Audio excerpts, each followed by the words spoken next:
Hey, hey, hey, yeah, hey, what a time to be alive. I left them for dead, now I'm living right. No new friends, no new advice. That was high then, but we got bigger heights. We got bigger fish to fry. Bet on myself, then I roll the dice. Man, it ain't a gamble if you know you nice. I want to give y'all a proper introduction. Y'all have been realtors, very successful for over 18 years in the industry. And y'all moved to Dallas, Texas from, where was it? Minneapolis, Minnesota. Minneapolis, Minnesota. And we can maybe start there. Why did y'all move to Dallas? Well, that's a long story because she's been trying to get out of the cold. Okay, you just don't like the cold? Like, ever since I married her, she's wanting to get out of the cold. But eventually, after we built up a business, I would say for me, COVID and all the craziness that happened up there in Minneapolis, that was my tipping point to want to just leave. And for Blanca, I know that the cold was one of the biggest issues, right? The cold, and I also felt as if we already hit the ceiling. Okay. I felt like we kept making the same amount of money, the same, everything was the same. Okay.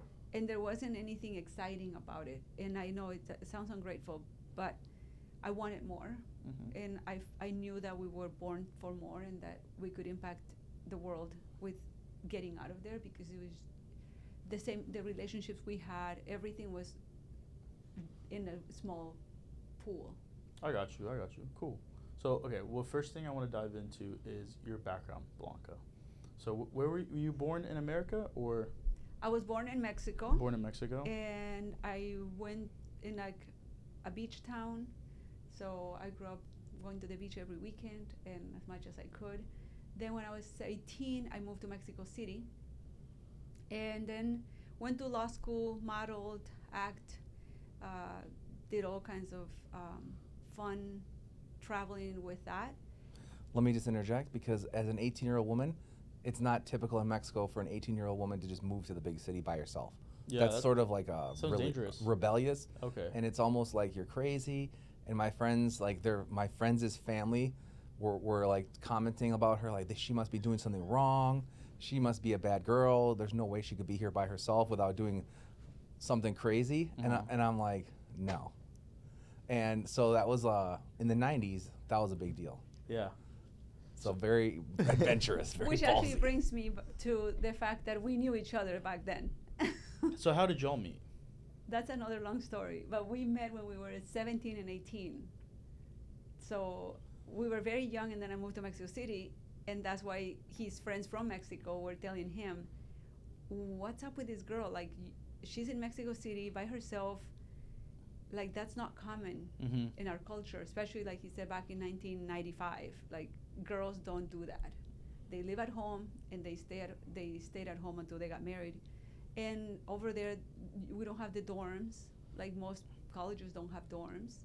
It's like you live at home until you get out to work, like to the real world, maybe when you get married or later or at some point. Why did you move to the city? The same. It's funny now that I'm just thinking about it. I hit the ceiling in my own town, and even at 18, I was like, I think there is something bigger, and I could have gone to the state college, but I wanted to go to the one that was the biggest city in the world, one of the biggest cities in the world, and I don't know. I've always been looking for the bigger. That's awesome. Bigger and better. Already, I see a pattern. You hit a ceiling, you move cities. Yeah. So that's really interesting how you notice the ceiling and you notice where your future is, and then you're like, okay, I need to change something. Yes. And then you change your environment, because you are a product of your environment. Right. So at 18, I already knew that, which it's crazy. Yeah. Yeah. That's awesome. Okay, so. And then also for her moving to Mexico City, she didn't just go to the public free university, because university there can be free. And there's a lot of politics, and the kids there are just kind of like partying, and I don't know how serious they are, but she chose to go to a private, which she had to then pay for herself. And then that's why she was a model and actress in Mexico City. So she chose that path instead of just the freeway. Wow, so you paid yourself? Yes. Wow. Yeah, I paid for my own school, my own apartment, my own car. Took the subway and change in the bathroom when I got to my castings because everyone grabs you in the subway. Yeah. Wow. So, okay, I want to go a little deeper than this because that's really, really interesting. Where did this ambition stem from? Good Was question. it your family? Sorry, go ahead. Yeah, no, I think it's from my parents because my parents never had a job. They always had businesses. Like they always were into businesses. Uh-huh. So I think it comes from that, having a family that believes in entrepreneurship and lives it. And my father always saying like, you were born for more. You can do better than this. And I would come home and he'd be like, I got an 80% on my test. And he'd be like, why? You were born to get 100. Like you were, and I was like, everyone got 70. And he'll be like, stop comparing yourself to anyone else. You are the leader. You set the number, and come back with 100 next time. And at the time I was like, he's so wrong. Like I'm so sick of him. Nothing ever makes him happy. And then when I got older, I was like, I see now why. Like he saw in me the power that he just saw it in me. Mm-hmm. And it wasn't to every one of my siblings, it was to me. Mm-hmm. So he was always like, you are the one, so go for it all. Is your father your hero? I think so. Okay. Do you still have contact with him? Mm-hmm. Okay. Yeah. Is he proud of you now? I think so, yeah. Okay. Okay. So let's kind of you moved to Mexico City. How did you come to the States? Well, some crazy American gringo over here. Yeah, Well, here's the thing. We're not telling the full story. right. Okay. Tell the whole The story. reason we met was like back when 1995. I was 17 years old. I took about a month vacation with my best friend Christian from Armstrong High School, Minnesota. But he was half Mexican. He brought me down to stay with his family for a month. We ended up staying in Puebla for about 3 weeks, Acapulco for about a week, and then Ixtapa, her hometown, Ixtapa, Cihuatanejo, for like 5 days. During that time, we were just crazy partying and doing your typical American craziness, right? How old were you at that time? 17. 17, So I was going into my senior year in high school. And then one day, my friends decided to go out fishing early in the morning. I was tired from the night before, so I slept in. I took the little bus down to the beach when I woke up, ran into her in a little van with her camera crew, and they were gonna go shoot a photo shoot at the top of the penthouse at this hotel. And the manager of the photo shoot was this American lady, and she says, hey, they all got in the car. She ended up sitting next to me. It was the only spot left in this little van. 17, 18. Yeah. Kids. And they randomly invited me onto this photo shoot. They said, hey, we have this photo shoot with this beautiful girl, but we don't have a guy for the shoot. Would you want to come shoot with us? And I was like, okay, I'm in Mexico in a van with a bunch of strangers. They want to take me somewhere. Yeah. I said yes. Right? I was Okay, like, I'm not going to be a wuss, And that could have been a dangerous situation for just someone who doesn't speak English. Right.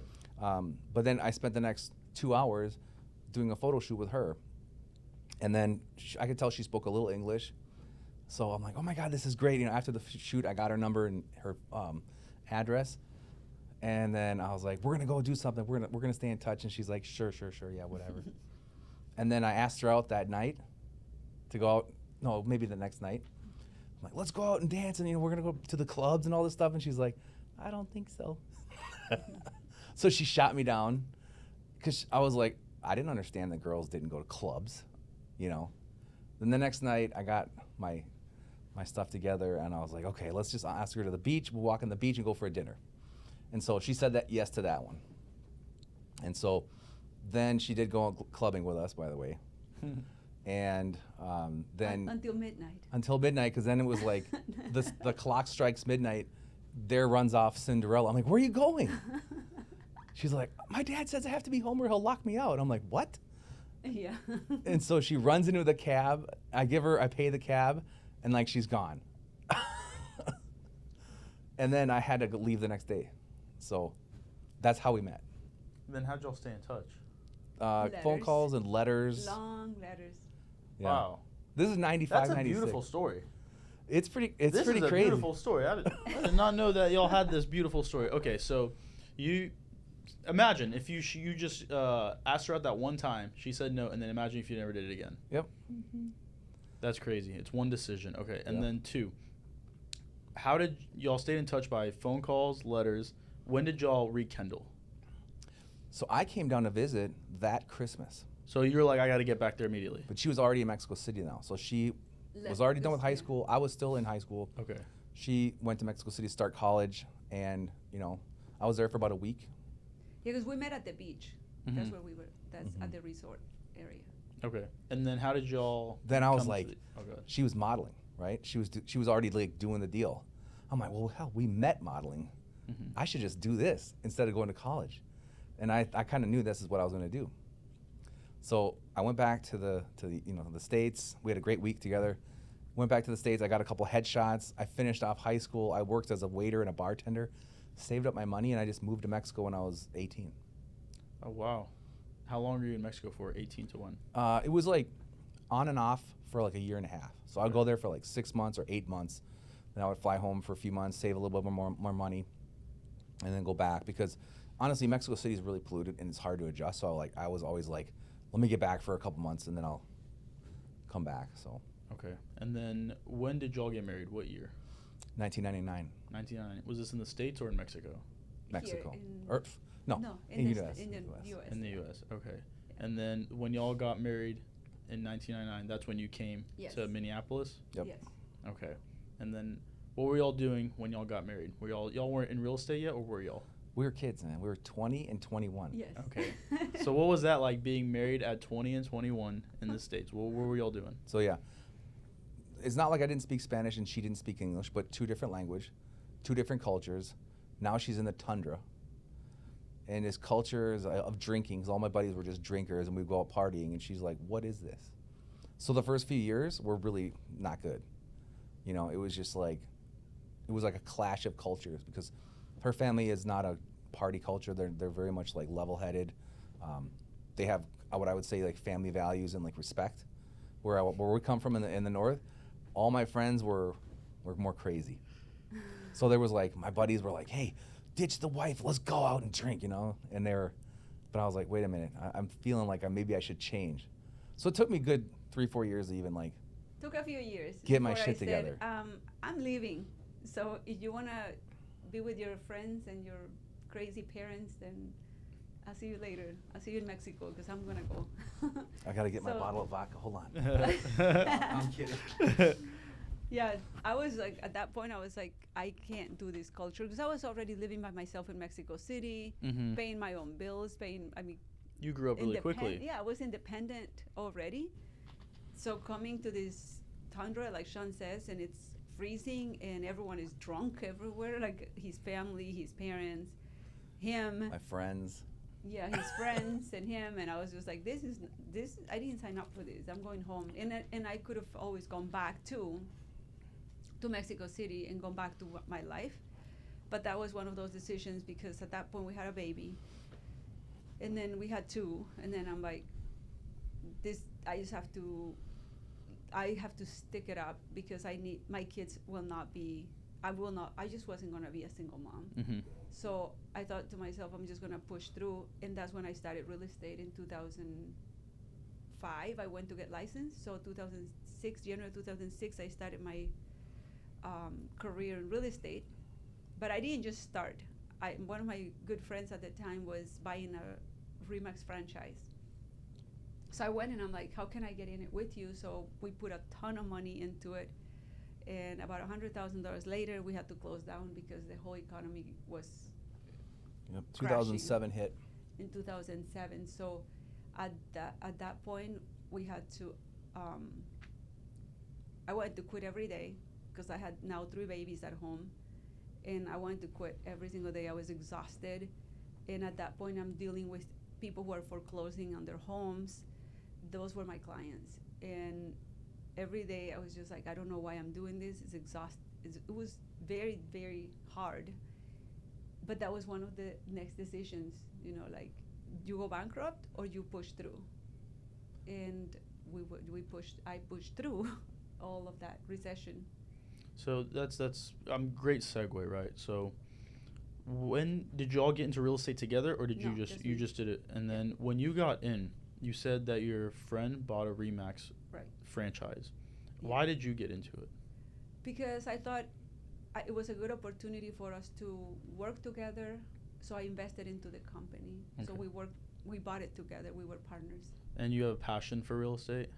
I still do. You still do. Yeah. At that time, what was your passion like? Was it like I have to do this, or No, you didn't know? I didn't really know. You didn't. Okay. She was It developed. She was a loan officer actually. She was doing the loan side, and she's like, "You come and do the. I have the loans, and then you can come and do the house, the selling.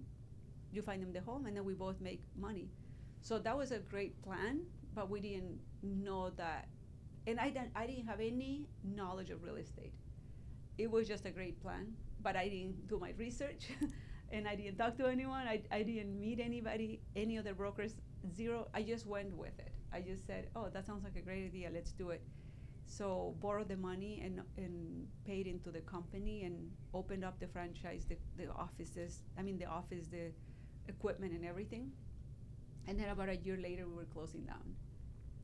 And what was it like? Were you like working day to day? Were you giving tours? Were you getting offers? Like, were you being successful, or was it like zero success at that time? I was brand new. So imagine this: new to the industry, newer to the country. In my second language, I'm still learning that language. And then there's real estate language on top of it, and the economy is crashing. So Yeah. all of the ads But of the like most important- failure were like, It wasn't as bad as you think, because I remember, I think you're forgetting what happened. We were starting to stack deals. We had a few deals lined up, which there was tens of thousands of dollars of commission kind of come in. And in one day, Countrywide Bank closed. So y'all were on the verge of making a lot of money. Yeah, it could have been And great. then the It economy could have been crashed. great. Like Yep. we came in, So who knows, you know? and we were like, this is gonna be great. And then I would show up at the office the next morning. She's sitting at like 8 o'clock in the morning, and she's sitting there like looking with her hands on her head, just like, what is going on? And I'm like, I thought you were at closing. And she's like, no, man, no. And I'm like, what happened? She's like, the banks are not answering the phone.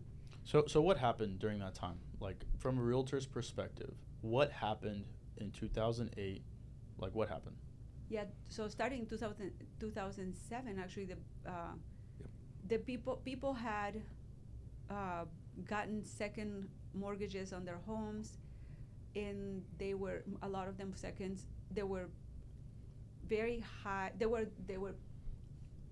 going up. So they were they were variable, the rate that they got. We're 2-year or 3-year ARMs, which means the interest rate's fixed for 2 years, And then and then it goes variable, and then the idea was just refinance and get another like locked fixed 2-year ARM. And what people did was they every year or 2 years they would refinance. They would actually take cash out of their house, trying to use it as a bank, but they wouldn't like invest it or do anything intelligent with the money.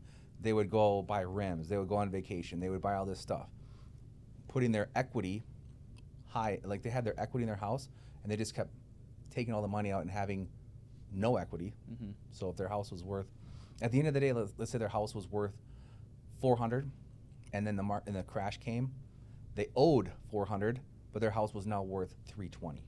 Oh. or three. So like they were negative equity or upside down in their most of the deals that I worked with were at least 100,000 under.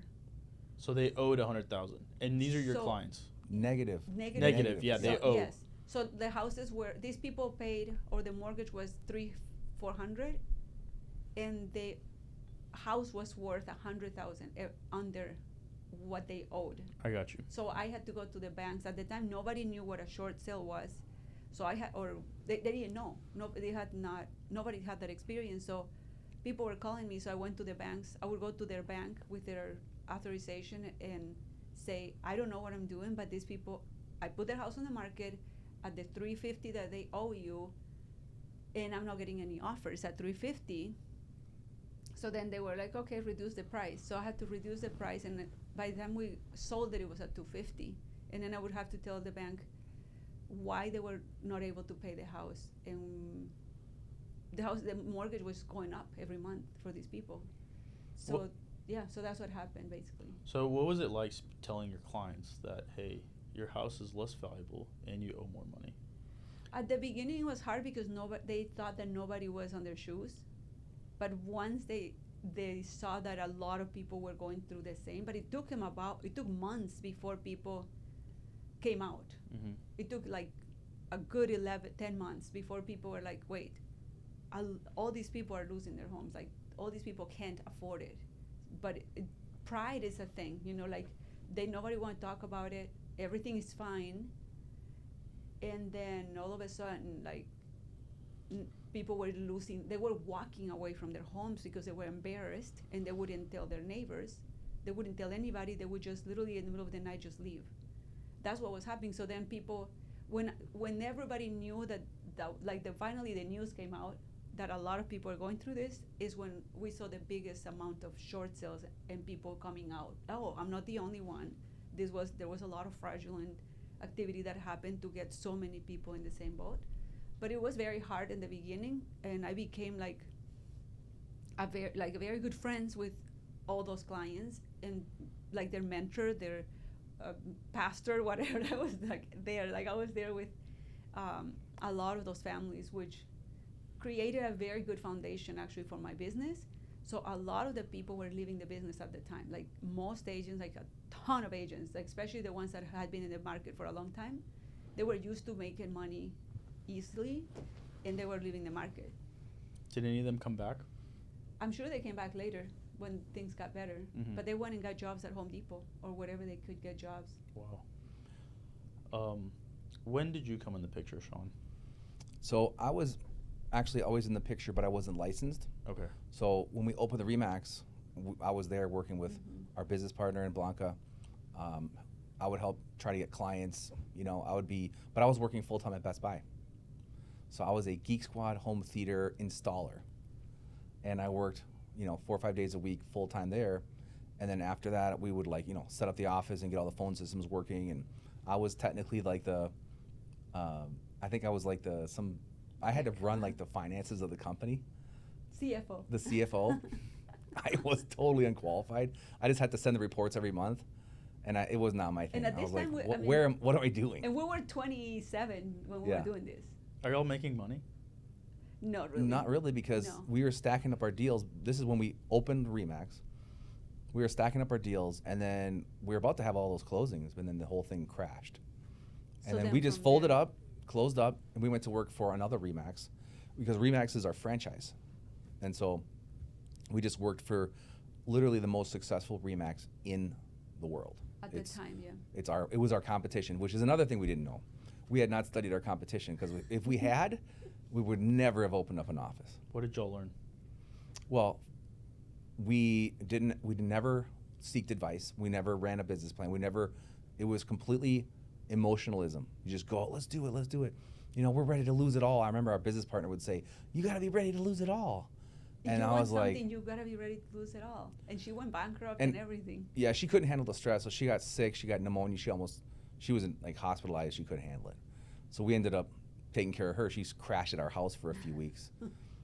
She was in bad shape, but we never seeked advice. And had I listened to my gut, I would never have gone into business with her. Have we? Yeah, because like he said, we didn't look for too much hype. Advice. We didn't have a business plan. We went to Remax, and they didn't have any issues selling us the franchise. We didn't have mentorship, really. We didn't have any coaching, any business, anything. We just were naive in what we were doing. So, yeah, what we learned is that if you're gonna go into an industry, you need to research the industry, research who is the competitor, who are the competitors, what are they offering, is what you're offering. Do you remember what John was offering for agents at the time? Our competition was John at Remax Results. We were this brand new Remax. He had like multiple offices around the metro. Do you remember what he was offering agents? Like 6 months free. A year free desk fees. Yeah. Wow. So normally the desk fees could run anywhere from $700 to $1,500 a month. Year free. And we thought we were going to compete with that. We didn't have the pockets to compete with that. And the top dog is offering it for free for 12 months. So all the little companies could not could not compete with that. So he on. swallowed up Yeah. market share during Yeah. that. He owns now like 35 offices. So okay, that's who you went to work for. Yes. What did it? So you didn't even know he was a competitor. Not No, really. Not when we went into it. We didn't know anything. We just thought he was mean because he wasn't very nice at the dinner. And everyone was like, there's this guy, John, over there. And I respect John now, but at the time, he was like the Trump. Like, people talked bad about him, but he was freaking good. He was infamous. He was good. Relentless. He pushed through. Yeah. And I'm not saying I'm against Trump either. I like Trump. Okay. But I know why people don't like Trump. But that's kind of like a John figure. He was the best. He was bad. He was big and tall, and he didn't give a shit. What was his best quality? Honestly, Like business-wise, what was the number one thing that you saw and you said, I'm going to go implement this because that works? so at the time, I can't say that I knew that much about him, but I knew he was aggressive, and I don't have a problem with that. Okay. I'd Now- rather work for an aggressive person than some, milk toast Yeah. pansy. I understand that. I completely understand Like that. passive. Right. And he knew his market, and he knew he would poke. I mean, he was just like, he would be like poking at his like always He trash talks. trash talk Okay. all his competitors. But Like- he was very. That's exciting. He was. Yeah, it is. We thought At the time, he was. it was fun because he would rip on Keller Williams and like, That's it was- exciting. Because it was his biggest relentless. thing was, if we're gonna be in this industry, we're gonna be the most successful. We're gonna make the most money, and it was really cool because I see it now more than I saw it at the time. The proximity, the importance of proximity, and the importance of who you are with. Like Proximity is power. right. And at the time, we were so young. I mean, we're still like 20 somethings, and we and we had 3 babies. We had 0 family members or friends even that were in business. So we're doing this all blind and just going by by faith, I would say. So now that I look back, the reason why we went to that one, because as much as we didn't like his demeanor or temperament, but we understood that the power of being at the #1 office with the #1 producers, even if they were stock-ups, we were gonna hang out with them because there was a reason why they were the #1. And I think it was a big part of our success at the time. So what happened? Tell me the story. Y'all went in. You're like, we need jobs, or we need an office space. Yeah. What was that story like? And John said, "I'm glad you're here. Better to stop the bleeding now because this is going down." Yeah. Mhm. And he just went and swallowed a lot of the offices, and it was a huge learning opportunity to be in an office where you don't have to worry about the people showing up to work or not, because now you don't have to, you're not the owner of the office, And we just started prospecting, period. We didn't have a warm market. So we just started prospecting. Our first client was a little old lady that I actually did her home theater installation. I told her what we did, and she's like, oh, she was an English woman. She's like, you sound like such a nice couple, I'll hire you. And I'm selling my house. And I'm like, yes, and I didn't even know what that meant, so we got our first listing. And then we did a shit ton of open houses for that thing. We got some buyers. out of that listing. We yeah. just started prospecting like crazy, and our Spanish and English ability to speak both languages That's true. was 100% key on why we actually were able to make it. Because Wow. unfortunately the Hispanic market got hit hard in the downturn, and then she became kind of the queen of short sale. Yeah, so the agents, the other more seasoned agents didn't know how to deal with short sales, so they would just I would be like, send them to me. Mm-hmm. So going into that network was so important because then I started getting all their, getting assigned basically to all of those clients. You're getting matched out. Exactly, you know where I'm going. Yeah, because I was there and I had something unique, which was I spoke Spanish and I actually knew the culture of the Latino community, and there weren't many Latino agents in the market, so they that network, the that Latino remix- agents that were in the market were part of the problem that caused this mess. So we were the Yes. cleanup crew. What was the mess? What was the problem? Well, they were the ones who put those people into homes that they couldn't afford to begin with. Okay, so let's back up a little. A little lesson on this, right? Yeah.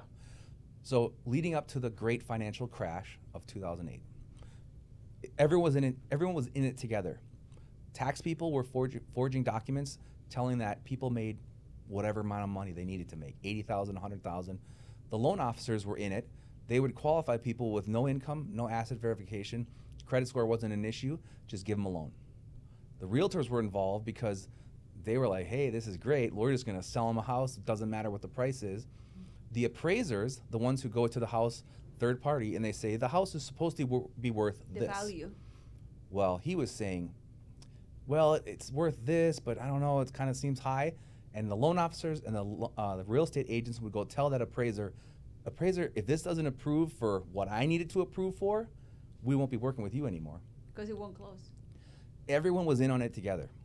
So those house prices from Were 2005, 2004 until 2007 Were were inflated. inflated because of this corruption. There wasn't enough lending procedures in place to protect like values, and people were cahoots. They were in cahoots with each other to just make a lot of money, and they did. They made, so a lot of the agents, So on unfortunately, top of that, I'll just to point out one thing. These loans were bad. You guys might have watched the movie The Big Short. So the loans were not only higher than what they should have been, they were on a 2-year arm. So they were flat for 2 years. The interest rate was fixed. The second year, it was an automatic, like you must refinance or your payment's going to skyrocket. So when that finally happened, they tried to refinance, and the banks were like, I think we're going to stop it right here. And they're like, shoot, I can't make my payments. I can't even sell because now my house is worth $100,000 less than what I owe. That's in a nutshell the foreclosure market. so they couldn't sell, and the banks who put them in those situations would not refinance them either. Mm-hmm. And sometimes the people would, and I was part of us calling the banks and say, hey, they can pay this much. Can you like fix it now? Can you fix the rate? They'll be like, no, that we have a contract and it's gonna go up. So they just kept going up. So the people were like, a payment that was $1,200 now was $2,200, and it was not gonna stop. So people were like, I already have renters in my basement, renters in my bedrooms upstairs. I have too many people living in here to make it. And if I knew that it would stop, I would be okay. I would live with I would sacrifice, but it's not gonna stop. Yeah. So that's when I would come in and say, I'll negotiate with the bank. So I always had that passion of helping people because that's what I went to school. I went to law school. So I had that, like, the passion of protecting them.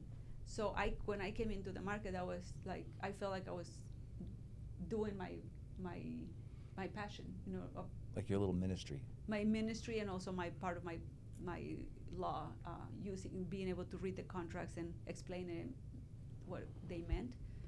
So yeah, so then years later, I had 30 properties on the market. I had a lot of clients because I was there for them. Mm-hmm. Being there for someone, having that loyalty, that trust, and genuinely helping, even when it's not like you're making money, you're No. just there for them. And honestly, I was not making a lot of money. There were times that the banks were saying, like many times, like half of them or a lot of them, they were like, no, we're not taking their offer. So they had to go all the way. Like if the bank took their offer, so basically just in a short sale, if the bank accepts the short, then the person can go on, and 2-3 years later they qualify again and they can buy a house again. Mm-hmm. If they didn't accept it, now it sticks with you. A foreclosure, a full blown out foreclosure sticks to your record, and now it's 7 years. It can Wow. be like 4 years. It could be, depends on At the time, it was 7. At the time, it was like 5 to 7. It could be so much longer. Or people just didn't know how many years it was gonna be. So they really wanted to do a short sale. But when we saw that the banks were not gonna accept it, then I would just be like, okay, I'm gonna push through. I'm gonna send as much as paperwork as they are asking for, because I don't want you to be homeless. Mm-hmm. Even though I wasn't gonna make any money. So I would work with some families just to help them save money so they wouldn't be homeless. Wow. And I wasn't gonna make anything. So at the end they were like, but you're not gonna get paid. And I was like, it's okay, like it's fine. Yeah. And then they would be like, someday I'll pay you back, or when I buy a house again, I'm gonna pay you back, or they would buy me gifts or whatever they could do because they were grateful. The American dream turned into the American nightmare. Right, that's a good point. It's everyone has sold the dream of buy a house. This is your white picket fence. This is your home, the American dream, and that's what they preyed on. Yep. Yeah, they did. They totally And did. that actually started with, I think it was Clinton, or one of those presidents that was like No, everybody. no. Oh, yeah. Clinton and Bush really pushed home ownership. Like and the everybody government, should have a home. That was their biggest thing. the dirty little secret is the government went into the banks and told them, banks, you need to loosen up all these lender policies. We want everyone to have a home. And unfortunately, like the no income, no asset verification, no credit score was almost pushed onto the banks.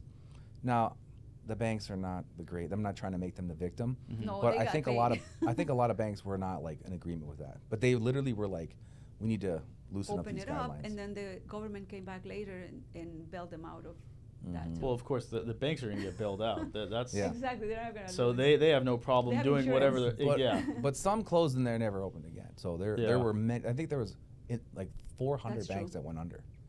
I mean, this thing was on the this was a global collapse, right? Yeah. We really don't know how bad it was. We were on the verge of a global financial crash, worse than what we had, way worse. But then there's the bailouts came, and people don't know this, but there was a global bailout. So there were trillions and trillions of dollars that the U.S. threw overseas and everywhere, so the thing didn't just collapse. Do y'all still know people that are affected by the 2008 crash that lasts to them today?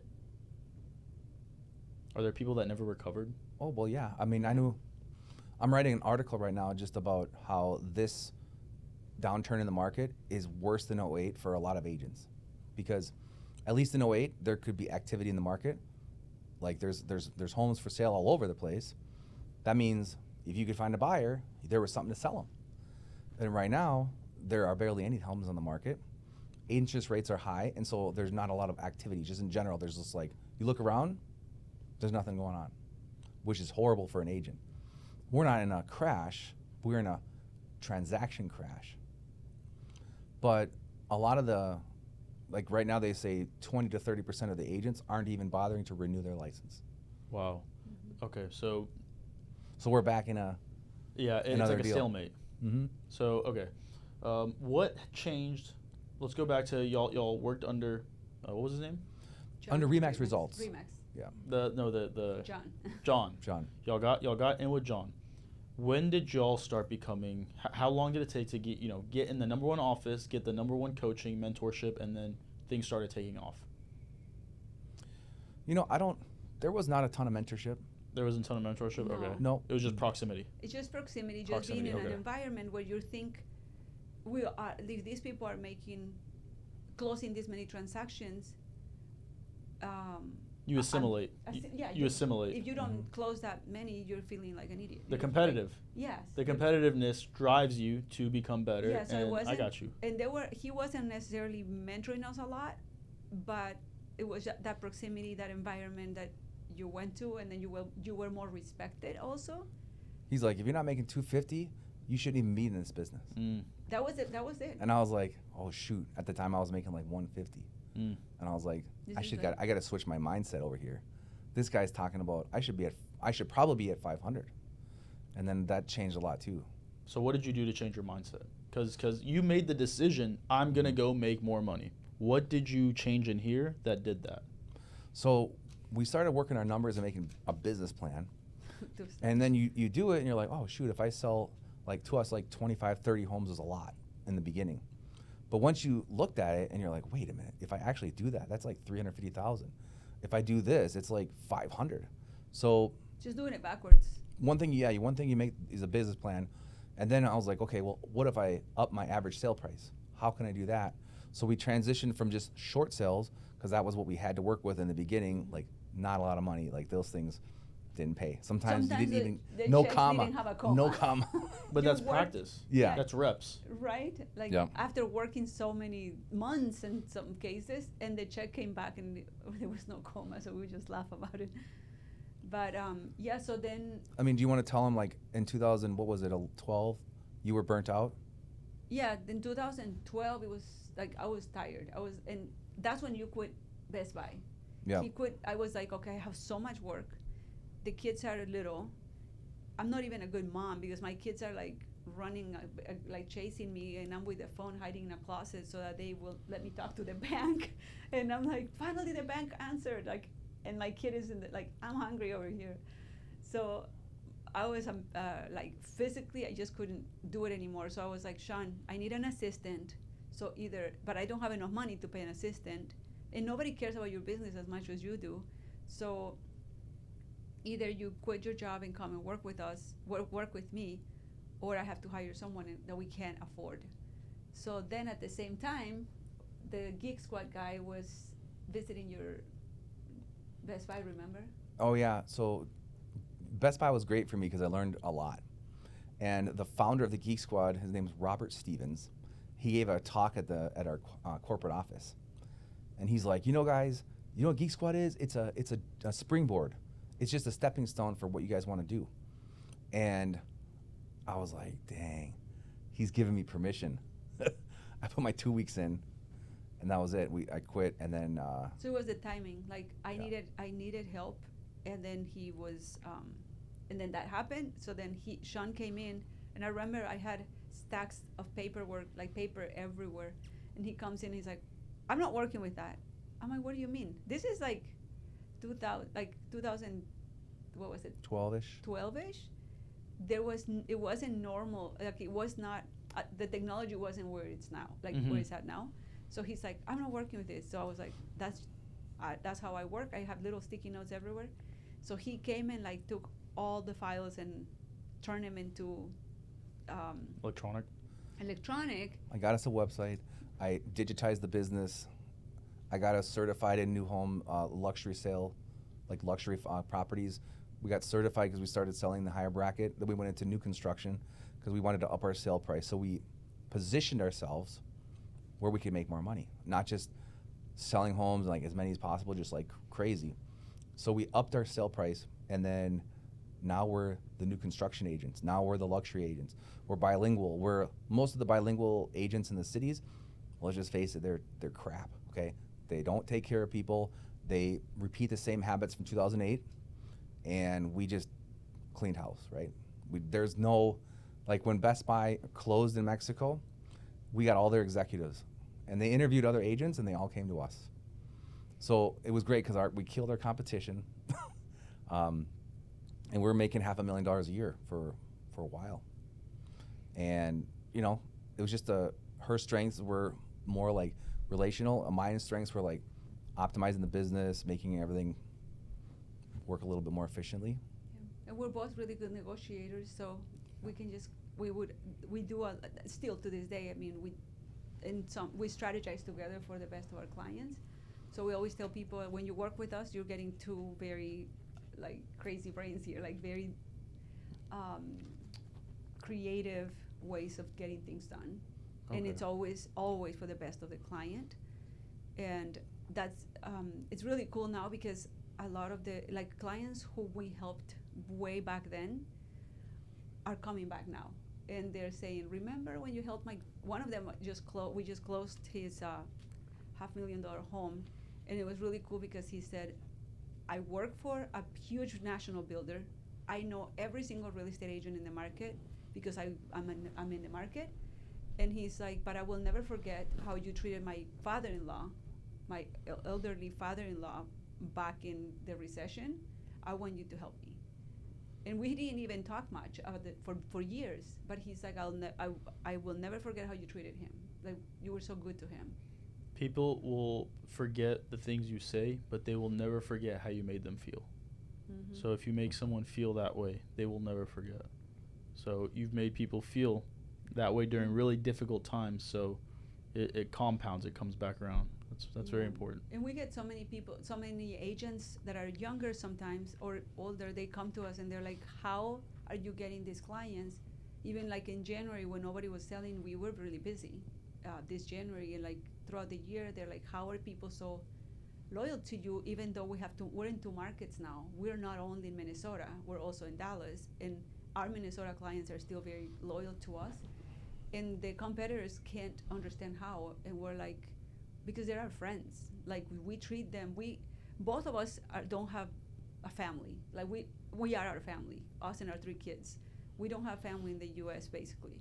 So for us, our friends became like our clients became our friends, and then kind of like our family in a way too. With many of them, we invited them for Thanksgiving or whatever, just because that was what we needed. Also for it was good for us too. That's so powerful. The because you're treating your clients like family, so you're not gonna do anything to harm your family. Correct. So then they become your family. But you went into it with that mindset that I'm not trying to make money, I'm trying to help you, and it goes back to kind of your roots. Mm-hmm. So that's what kind of sticks out to me compared to your competitors, right?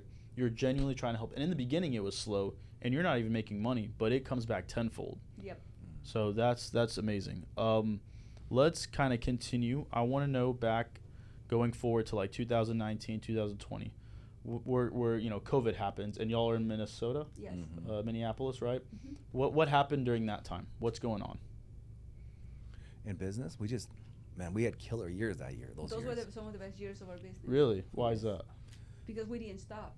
Okay. We actually came stronger, and when everyone was sitting complaining and making videos about how everything was so negative and bad, we actually never bought into that. We just we never made videos about the bad things. We're like, the news have enough of that. They can feed you that. We're gonna focus on the good. So we're gonna focus on positive messaging on the good things. Mm-hmm. There was so much positive. We are live, right? Life is positive already. You're breathing, that's positive. So from the beginning, I think we were only in the house for the time that the government made us stay, which was like a couple months, like a month and a half. And I was driving around every night. I couldn't stay in the house. Yeah, curfews and all that. We had curfews. Actually, because we listed a house, right? We were in the middle of listing homes, so we were like, we had to list these homes. Yeah, the day it hit, we had a huge open house for a big listing, and people were walking in the door, and they're like with the stupid lotion, they were scared. Nobody knows how to act. No one knew how to act. None of us. We were trying to be careful, but we didn't stop. Yeah. We were trying to abide to the beginning rules, but we still didn't stop. Mm-hmm. We were like, as long as they don't stop us, and we didn't. We just kept going, and people saw us on social media that we just kept going, and also saying, you know what, we're here for you, and we're gonna, if you want us to wear the mask, we'll wear the mask. If the government says we'll wear it, we're gonna wear it. Let's keep going. Mm-hmm. Life keeps going. Let's make this a good opportunity. It was crazy in the beginning how like people held back for like a month and a half, 2 months. They held back, and all of a sudden it was like everyone came out. It was I don't even know if the government knew this or who knew what was actually going to happen. How so many people came out to buy homes. Prices were going up. We were helping our sellers get the most. We were helping them do light renovations so they can get the most money. Our sellers made, in those COVID years, they probably made like $700,000 or $800,000 over the list price. Wow, because I remember because interest rates were low, so everyone's want to buy, and wow, that's crazy. Okay, so circling back to the very beginning, why did y'all move to Dallas? Oh well, it had a lot to do with COVID. COVID, so the restrictions, and you just couldn't live that way. Well, she's got a little bit different reasons than I do. Well, for me, again, it's the weather. The weather was like, to me, it was like, there's only one life at this point. Okay. And life was so. You hit your cap. Yeah, financially and like business, I was like, okay, this is a cap. Okay. Because even through COVID, we worked as much as we ever this is it, mm-hmm. you know. And then, there is nothing. Can we define the cap? Because in real estate, we have a warm market business. All of our clients continue to refer us and they resell with us. Mm-hmm. That was the cap for us because we weren't willing to go out and do Zillow leads and do cold leads. In Zillow. That's not the model we wanted.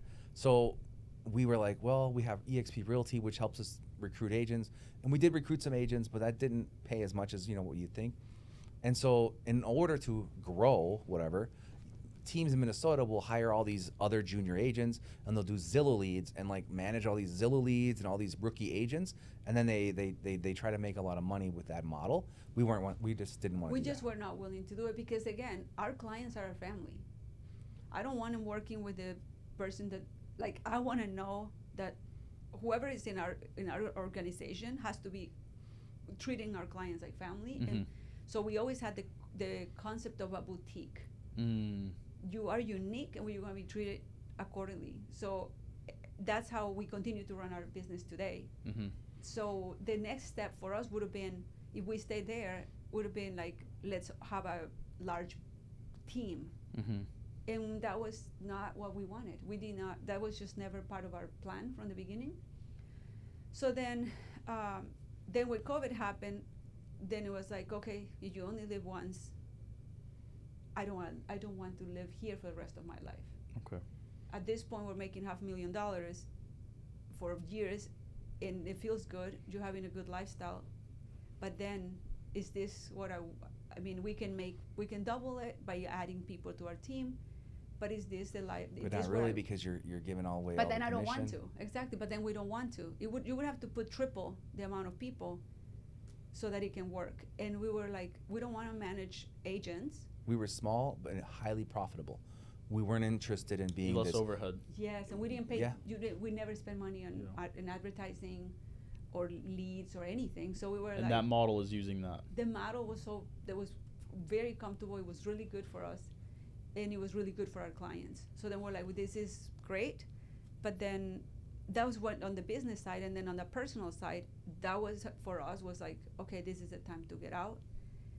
We have enough. We can buy 2 homes. We had a home. We came down to Dallas, bought a home, had our other home there, and we thought we were just gonna keep going back and forth and live in 2 homes, and that was gonna happen.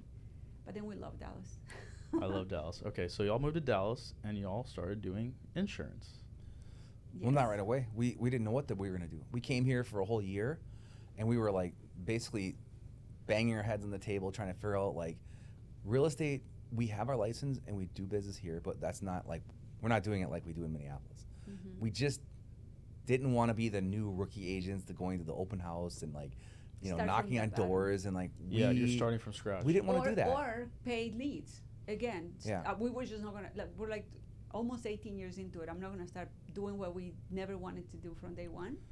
So that's when I literally was praying like, God, like send us something, another business, send us a new opportunity. So we were looking for another opportunity. We were brainstorming. Brainstorming we and look- like we went talking through- to different. Let me people. just list off all these things because agents might watch this. So we looked into starting a YouTube channel.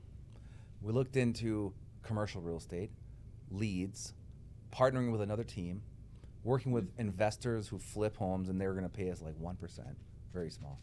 We looked into all kinds of just different ways to try to like bring in business. Commercial real estate. At the same time, we saw the interest rates going up faster than in any time in history. We saw agents coming into the business, and like there's about 60,000 agents here in the metro in Dallas. Wow. We're like, okay, there's only a few thousand homes on the market, and more there's more houses. than 60,000. 60 times the amount of agents than there are homes on the market. I would have to look, But Up but to that, the- but, It's but it's basically- 10x at least. and it's going down. Yeah. The number of listings and activities going down, not Wow. up. Why would we try to break into that?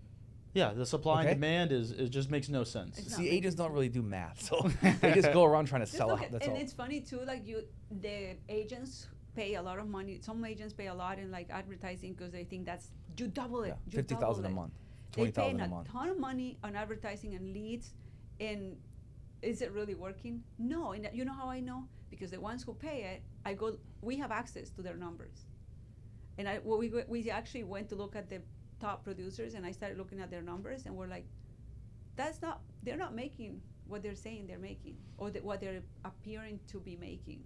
So, That's not their profit because they're That's- yeah. spending 50, making but 60. they're not even selling. Like you're looking at the amount Yeah. of homes that they're selling, and it's like, even in one of the worst, like maybe I sold that like 10 years ago. Like, and you think that you're a top producer today with that? That's not making a good living. Wow. So that's when we. So we kind of by chance ran into a lady that was a financial planner. She does annuities and she also manages money. So she's got her Series 65, but she makes all of her money, almost all of it, annuities. on annuities. And she's 63 years old. She got into that business about 5 years. 5 ago. years ago, and she's making $1 million a year. Wow. but there's no passive. This is just straight up Active. transactions, and she works with a broker, and he takes about 70% of her commission.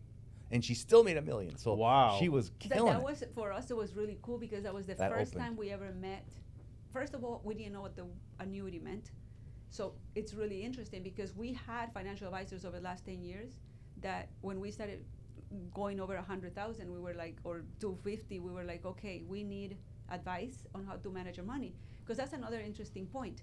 Americans in the world, everyone says you gotta go to school, get a degree, or get your business going so you can learn so that you can make a lot of money. But nobody teaches you how to manage your money, on how to invest your money the right way. And then when you go to the advisors, all they want to look out for is themselves. They want your money. Yeah. Set it and forget it, and set just put it in the forget market. And he was always like, every time I walked into those financial advisors' offices, we would come out and he would be like, set it and forget it. That's all they want to do. They want to set us up, and then on whatever they're telling us that is the best. But nobody's really managing it. They don't manage it. They just set There's it no and forget it, managing. and they're hopefully, gonna take from you know. whatever percent up to 1.5%. And even if we lose, they're always gonna have. They're never gonna lose. They're gonna have their fees. They're gonna have They're their gonna make their fees. fees. It doesn't matter if your money goes up or down in the market. So we were. They're gonna take their fee. Yeah, we were very frustrated with that whole concept of and we had at least 10 advisors, and then we interviewed 10. interviewed about and 10. we used about 3 or 4 of them though, and like kind of Yes, about they 4 onboarded that and we got our money actually going. got Yeah. into. We paid a couple of them to set us up on things. One of them was a few $1,000s, and I was just like, we were both very frustrated with the whole. We were like, we have the money, but we don't trust them. Mhm. So I prayed, and I remember just saying so many times, just saying, God, please send us somebody that cares about our finances as much as we care about our clients. That was just exactly what I was thinking. Like, Mhm. honestly, Exactly. I was praying, like, just send somebody, and I literally heard a tiny little voice that, and I wasn't great, I'm not crazy, of like, it's you. And I was like, I'm not going back to college, don't talk to me. Like, I was like, it cannot be me. It cannot be me. It cannot be us, because we are not good at math, and that's why I went to law school, and I'm not going back to college. So I just said, no, there is no way. She thought you had to get a degree to work in this field. I thought in order to get into Yeah. the finance world, I had to go back to college, and we had to get all this. And while you were praying and listening to the little voice, I was researching. I was on YouTube.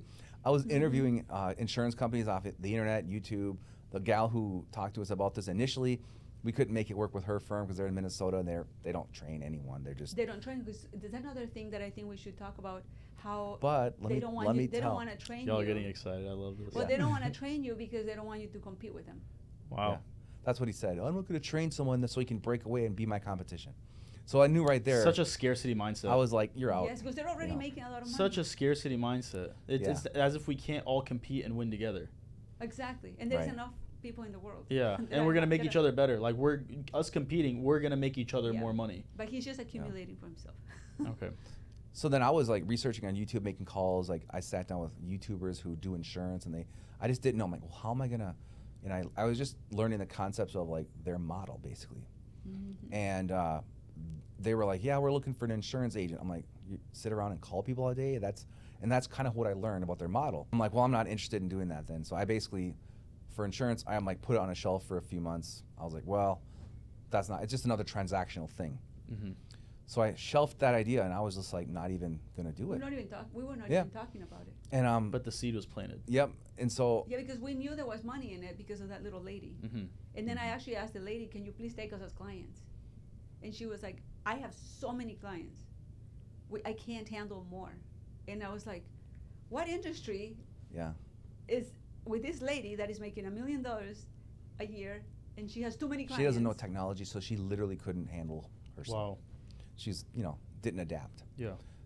But one day, I'm just sitting at the smoke shop trying to figure out what I'm going to do in Dallas, because here we are in Dallas, and we're like not wanting to break into real estate. And then this dude next to me starts talking about business insurance. We start talking about politics.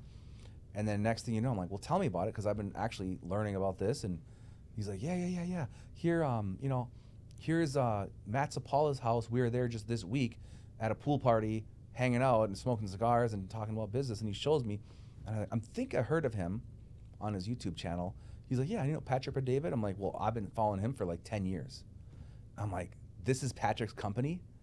He's like, yeah. He's like, man, come to our Saturday thing. We're doing a 10 a.m. thing on Saturday. I show up. I meet Matt. Matt did the presentation. I sat in the front row. And then she was out of town, but that was it. I was like, this is going to work because it's a relational business that leverages people to train and develop instead of just cold market leads. But let me That- take yeah. it back a second. Before that happened, I had a business coach. We both had a business coach. Each of us had our own coach, which is interesting because we have been hiring coaches throughout our real estate career forever, paying tens of thousands of dollars for coaching, which is funny that now that I look back, because I'm like, were they actually millionaires? You know, Yeah. like- Did you want to switch places with them? yes, you know, like you hire all these coaches. You're hiring these coaches, but do they live the life you want to live? Do they make the type of money you want to make? And do they have the That- knowledge that my you want coach, to have? my coach was a millionaire. He sold a company. But and my he was coach, paid. what I one time, but then he still wasn't where you wanted to be. No, he You still wasn't. didn't wanna I, do what I he let did. him go. He let him go, and But then we were and talking I was to your sitting coach, with my though. coach, and I was like talking to her, and I said, I'm frustrated because you're telling me to do all these things of real estate, and I'm frustrated because I don't want to do what you're telling me to do for real estate. You have great ideas, and I think you have a good point, but I feel like I don't want to disappoint you because you're my coach. And Y'all weren't aligned. yeah, we're not aligning here. And she's like, okay, bring Sean into the room. So I'm like, Sean, get over here. So he comes into the Zoom call. When people want to know what the real deal is, they ask me. When they want to talk to Blanca about nice things for an hour, then I talk to her. But I cut to the chase. So she's right away. like, bring Sean in. So I bring Sean in, and she goes, okay, Sean, what's going on? And my coach was very like straight to the point, very like, okay, what's going on? And Sean is like, well, Kelly, we're not feeling it. This is just not, we're not gonna do this. We have our real estate team, it's going well in Minnesota, we love it, but what's happening here is not happening. So let's stop wasting each other's time. I already let my coach go, and she goes, hold on, 1 second. What do you do, this is a really good question for anybody, I think everybody. What do you do when you don't do what you're supposed to do? When you're supposed to be working, what is it that you're like researching? What is and- it that you're focusing on? Like, where are you spending okay. your time? Like, What do you- What consumes your energy when you're not working? No, Mhm. No. more Pretty much. More Okay. like, but more- Interest, your interest, Yeah. and what are your Well, no, where's because- your What do you- mind space go? Okay. it's more like you know what you're supposed to do. What is it that you're doing instead? Okay. Because What are you you're- drifting towards? Yeah, but what are you Yeah. are because you're not doing what you're supposed to do. Okay. So what? So that why was a are great you avoiding? question. Why are you avoiding what you're supposed to do when you know it's good for you, your family, your business? What are you drifting to instead of doing what you're supposed to do? So then Sean had to like think for a second, and he goes, finance. And I was just looking at the screen, and she goes, okay, there's your answer. And I was like, I looked at him, I was like, what are you talking about? And she goes, tell me more about what you're looking at and why that's interesting to you. So she did a great job at like digging it out of him and saying, okay, what is it you're looking for? What are you looking when you're looking at finance? And then she brought up the lady. Because that lady, the $1 million lady over there she was our coach for both of us. She goes, I have an idea. First of all, we're married. We've been married for almost 25 years. And I didn't know that after real estate, his number one interest was finance. Bitcoin, finance, markets, Interesting. world politics, all these things. I you know. mean, Economy. Yeah, Mhm. but I would kind of like, I didn't see that as an option for us to bring it into our lives as a career. Yeah, most people don't, right? Most people are like, this is Yeah, a that's his interest. hobby, that's It what doesn't, he's yeah, because you interested think you have to go get a degree. Yes. Yeah. You think you don't know how to step into that Yes. field. I'm not a numbers person. Like, Right. why would I do that? So then when We're not numbers people, we're money people. We're money people. I like That's the everyone's a numbers. money people. I know, Yes. but People like I to say the they're not. numbers. I know. I like the numbers Yeah. of the money, right? But then she was really, she did a good job because she was like, okay, I'm gonna put you in front of that lady so you guys can talk about the finance side of things and how it works and how you can get into it. And it went so fast from there. Like once we knew, and I really pray that people will find that in their own life, in their own career, like, because I think when you're in that limbo, when you are like in between things, it's such a hard place to be. Yeah. And when you find the thing, like you can even feel in our conversation right now how excited we are about our new journey, our new venture path. Yeah. Because when you're in between, it's such a tough place to be. Yeah, it's you're drifting. And that's when constantly. that's when you get consumed. That's when the devil starts attacking you. That's when You read that book? Yeah, of course. Which one? I've read a lot of books. The Outwitting the Devil? Yes. That's my favorite book. Okay. That is my favorite book. I gotta reread it. I've only read a few chapters. Listen to the audiobook and you Yes. hear the banter. It's so Yes. good. It's like 3.5 hours long. I listen So to it all good. the time. It's Okay. it's literally one of the best books. Did you know that it was banned for until like 2013, 2011? But Yeah. his wife didn't want it to come out because she said that the church was probably gonna kick them out of the church. or something. It is a powerful one of the best, book. Yeah, one of my best. And reads.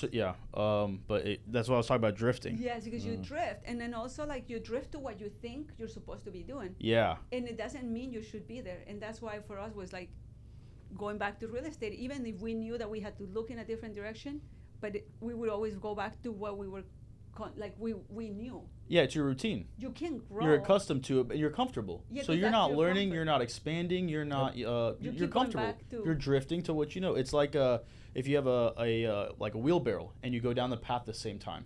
And now that path is, dug in. Yep. And it's harder to get out of that path because you've dug in so much. Right, and it's comfort.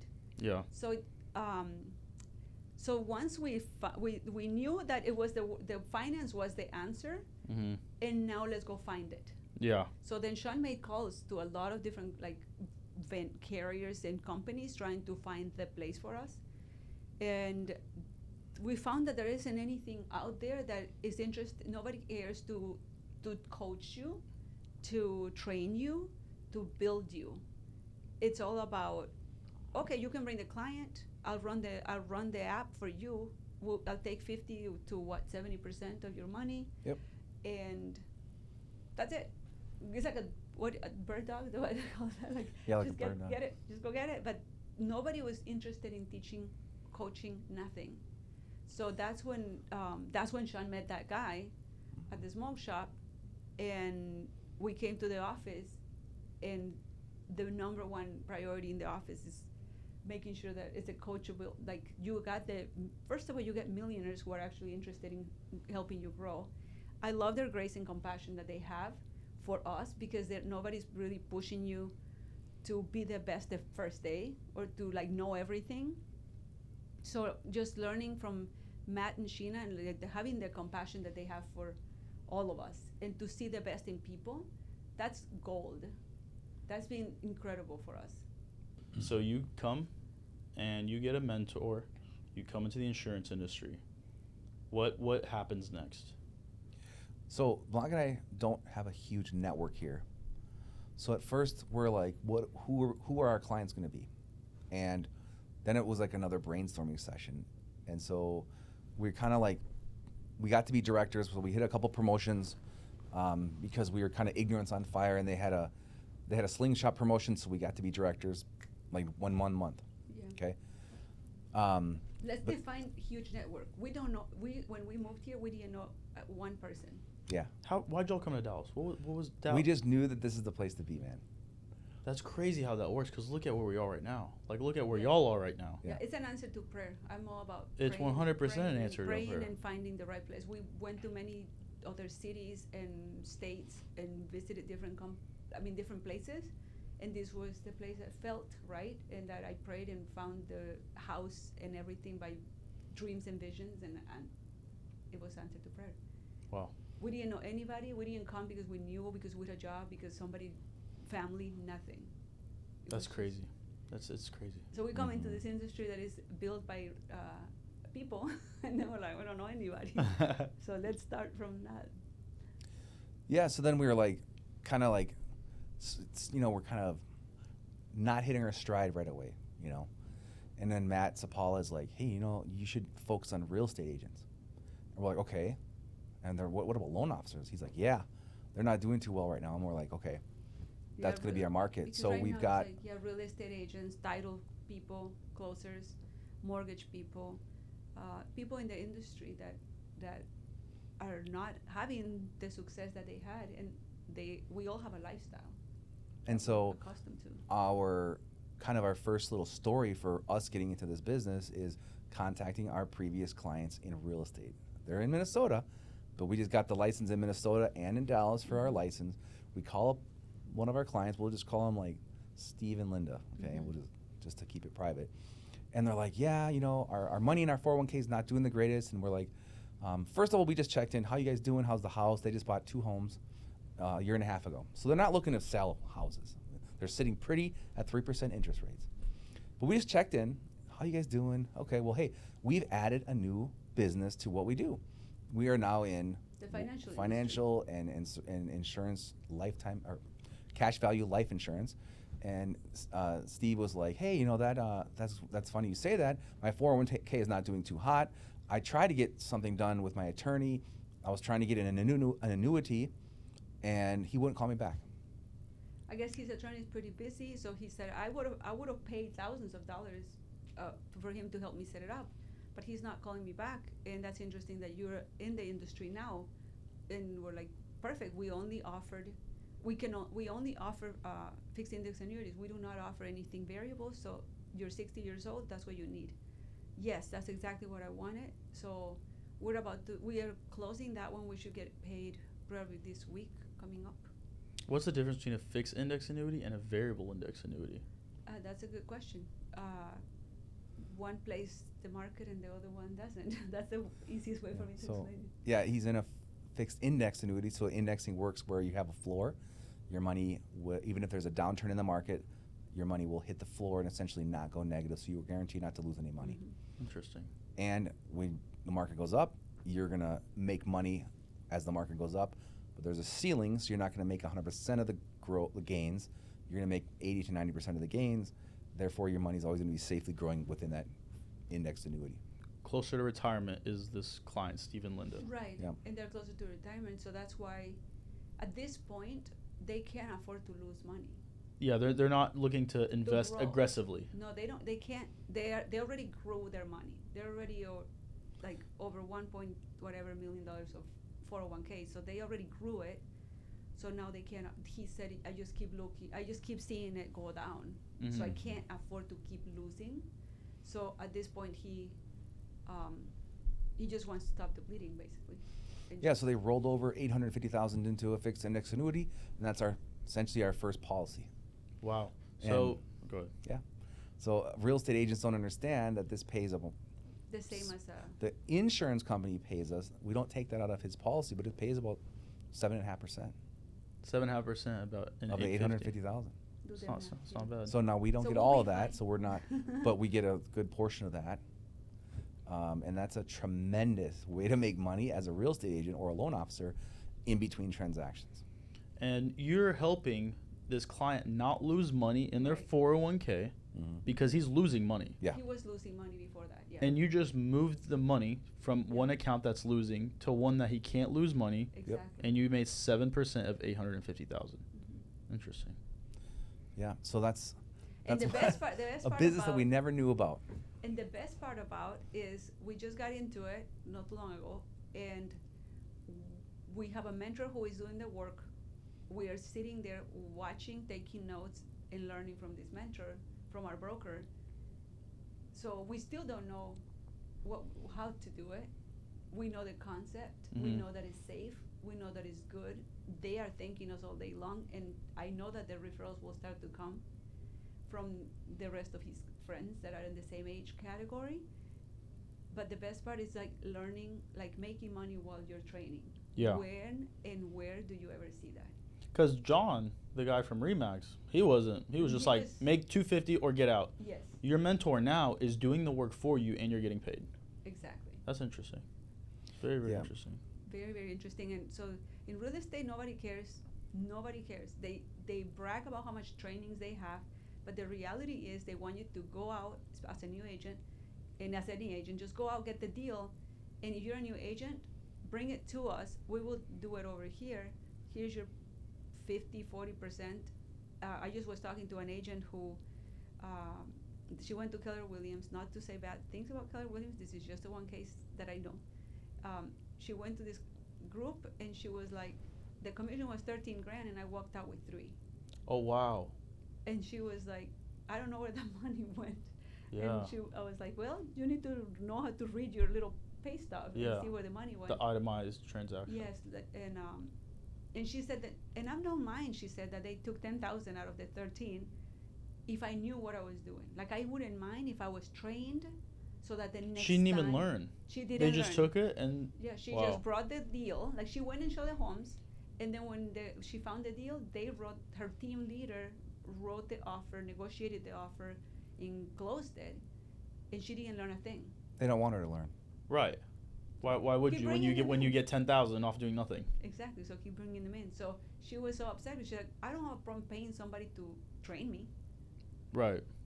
Like if I got training out of it, but I didn't get anything out of it, and I have to do it again and again and again. I don't see this being very.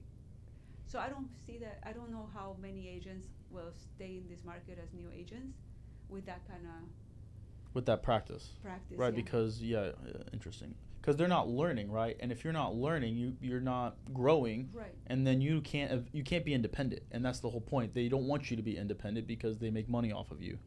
And we created some agents deserve to be in that position, by the way, because they don't want to meet. They want to just run leads. In her case, actually, she did bring this client, which whole is client, I commend her for that. But there's a lot of agents who just come in, and they just want to run your or our deals for us, and then they expect a big commission. No, they're gonna get a little tiny commission. That's called a showing agent. They literally open doors. A generator, right? They just open doors.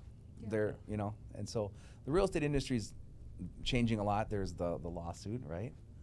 And I definitely want to get. I do want to get into that. So that's a great segue, right? So I'll just pull up this article from Yahoo Finance. I like Yahoo Finance. So the title is "Another Class Action Lawsuit Targets Real Estate Broker Commissions." Right. So kind of going into it, reading this, it says.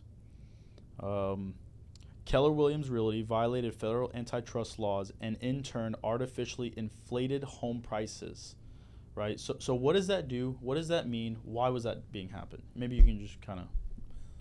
Well, They're artificially inflating home prices. Why would they do that? so first of all, when you have in this market, there's so much going on. There was so much demand. We went up against 45 offers for one house.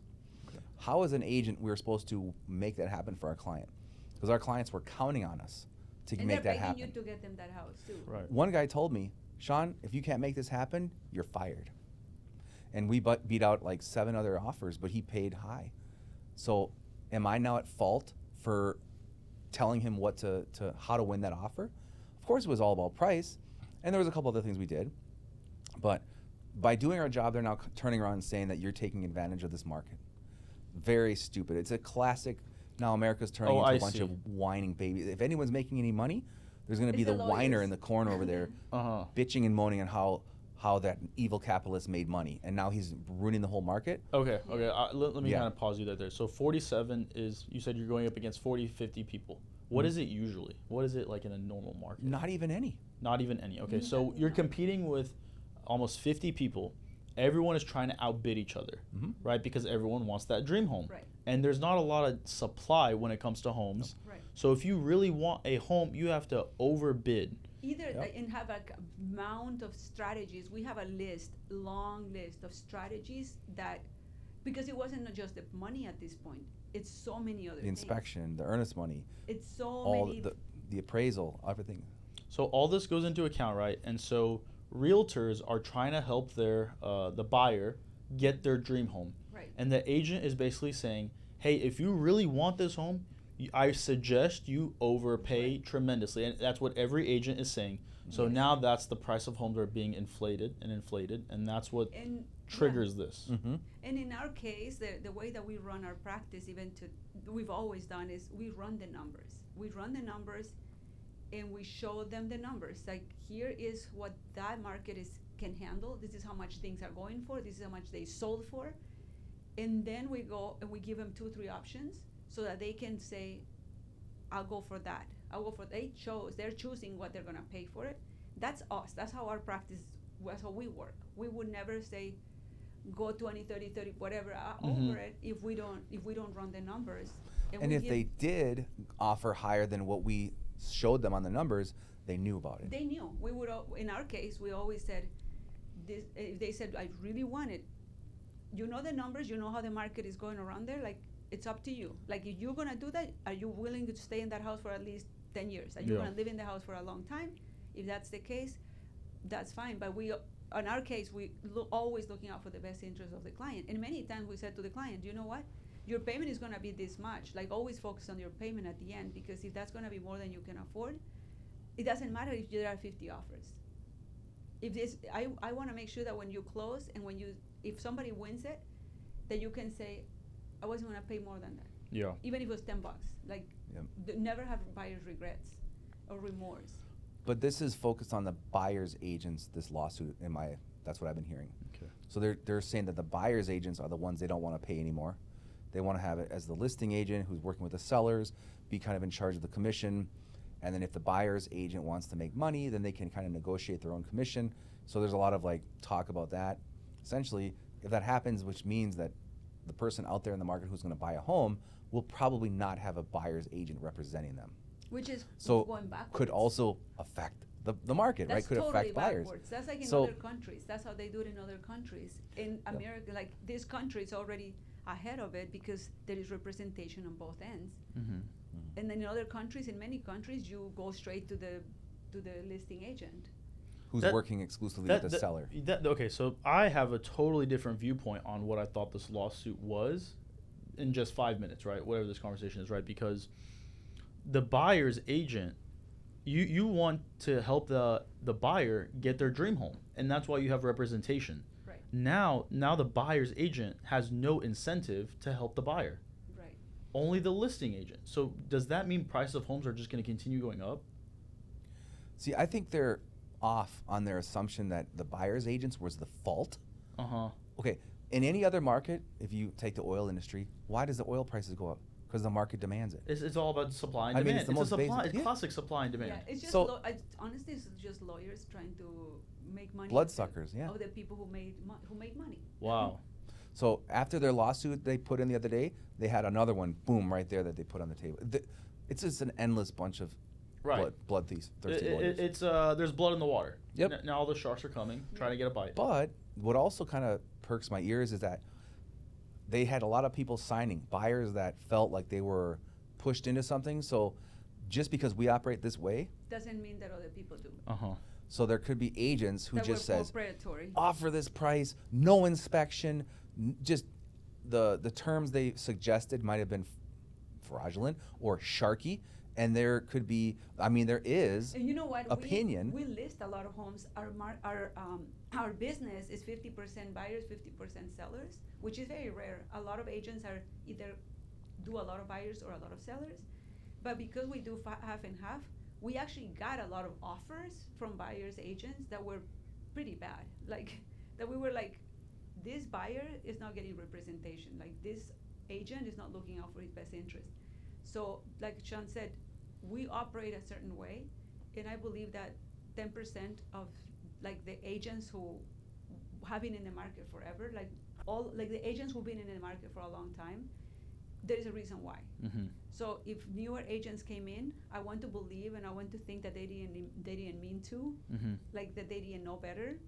So because there were a lot of like the offers that we would get for our listings that did look like that person didn't know what they were doing. They didn't know how to write them because they were getting out of school. So Yeah, but like what I said when you just interrupted was that if public opinion is going against the buyer's agent, then that's also legitimate. We just don't know yet. I don't know if it's just the lawyers, but if public opinion is looking at real estate and saying this model's not working for us, we have to listen, right? Yeah. We'll have to see. So we'll That's see. interesting. But I think there is definitely need for better hands-on training, because a lot of the trainings in real estate are about how to get clients, but a lot of the trainings are not about how to do a good job with negotiating and writing good contracts. Not to help people, it's how to make money. Mhm. Well, so that's very interesting. Okay. So where do y'all think this is going to go? I know this is hypothetical, pure assumption. What do you think is going to happen with next year being election year? We're on the verge of, a crash. It feels like we've been on the verge of a crash forever now. Now this lawsuit. What is this? What is the economy going to go? And I'm talking to Sean because I know this is his passion. This is so. What do you think is going to happen? Right. I think we're good. Okay. I see the red recording. Yeah. Okay. Good. Where do you think we're going to go? Well, I think that with low activity in the market, I don't think we're going to bounce back like in a spring market. I don't think the spring market's going to be very good. So agents are going to continue to struggle. There's also talks about food supply issues. There's these 2 wars we have going on. We have a couple of what I think could happen in 2024. Hamas cells are in this country. I think they're planning something. And if that doesn't happen, the election, I think there's going to be riots. And I think this time around, I don't think people are going to tolerate it. So I think there's going to be some problems. And I think that is going to hurt the market, the stock market, and I also think it's going to bring more uncertainty. The American people, right now, they're all about, if it's like in their mind they don't know or they're not feeling confident, I feel like they just put it on pause. And since rates are high, they're already on pause. But if stuff like traumatic and turmoil is on the streets, it's going to be, the real estate market's going to be like frozen. But I also think that with elections, going back to elections, I think that people always want to be the heroes. And just like they raise them up out of the blue, like to the highest we've seen, like in the fastest, like what, 40 years? amount of time, Mm-hmm. and like a short amount of time too, how they did it. I don't doubt that they're going to try to be the heroes and then bring it down to the 5s or somewhere around there just because they created their own. Like the rates, you think to lower the rates? I think so. I So think if that they they raised them on purpose and then now they're going to bring them down. Bring them down for election to for help themselves to look like So- we care about you. So if they do that, right, they lower the rates coming up on election, then everyone will be able to buy homes, but there's not that much supply, right? Right, so in theory, we would have another raising of prices, in theory. And the prices go up, and then the only people that can buy is the wealthy. So that would be a reverse market crash where everyday people can't buy and all the wealthy are just buying up the homes, which is kind of what's happening with BlackRock and Vanguard. So I don't know if that is the case. That'd be like an evil genius thing to do that the wealthy elites are planning, right? I don't know. You never know. That's just me getting into the conspiracy rabbit hole. Okay. It's not like they haven't done anything before. Right. No, I hear you. Wrapping up, what advice would you give to either someone up and coming as a realtor, someone looking to make a change in their life, especially going into the next year, because it's difficult times, right?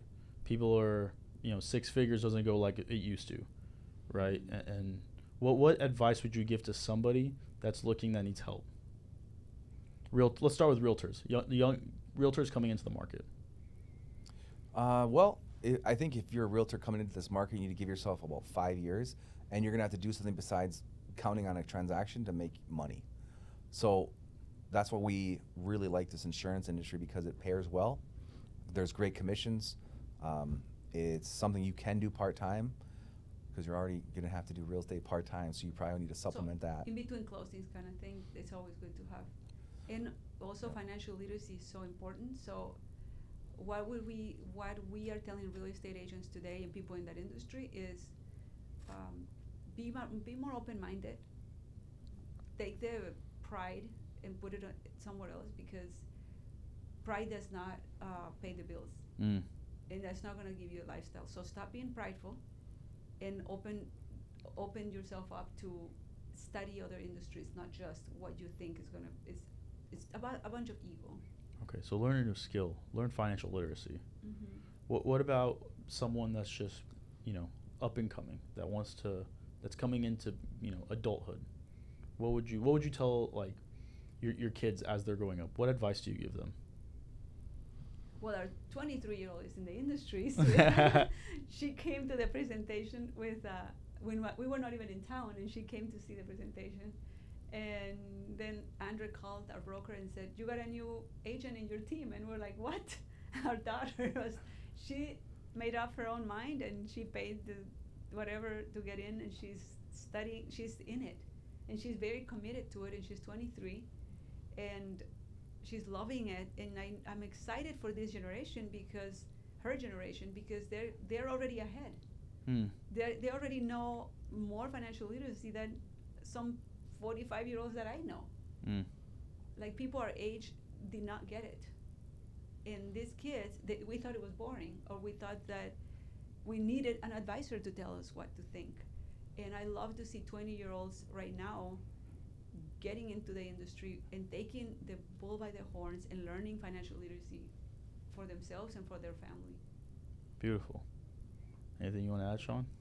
Yeah, for our kids, you know, in the last, since they were, you know, early teens, we've been just working on their mindset, their worldview, making sure they don't fall into this victim mentality, this broke, like whatever's happened in the U.S. where everyone's That's a so victim.